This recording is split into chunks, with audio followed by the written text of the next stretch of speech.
Villa are full of English players in their team and in their squad.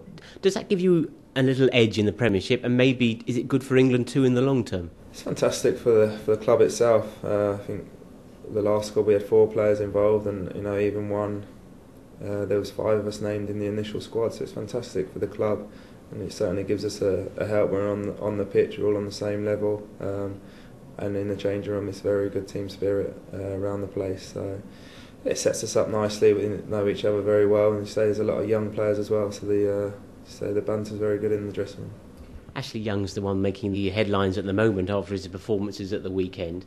Is it about time, you think, that he got a real chance for England? Yeah, obviously it's not for me to say whether it's his time now, but I'll certainly back him in saying that he'll be ready for when it comes. He's performing consistently in the Premier League, which is always a tough thing to do. And when his chance comes to get that starting role for England, and to get a couple of games on the bounce, he'll be ready to perform at a high level. Agbonlahor made a very good impression for England in Germany.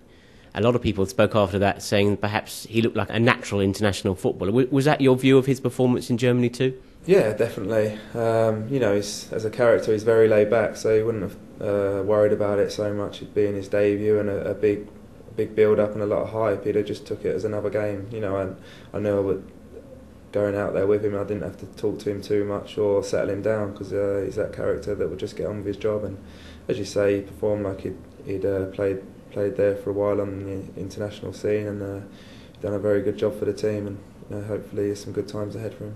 Do you think it helps all of you that Villa are doing so well? Yeah, definitely.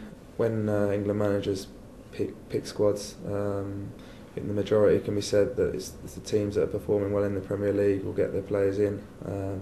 I've certainly noticed it over the years, and if we're challenging for that top 4 spot with a lot of English players involved in our team, then the individuals will get rewards with call-ups. Certainly, if Fabio Capello's wondering where to spend Christmas, Villa Park might be a good place, don't you think? Yeah, it is. Not just Christmas. He's been at games all season. I've noticed at Villa Park and away games. I'm sure there's a good 6 or 7 English players on show most weeks, so it's a good reason to be there.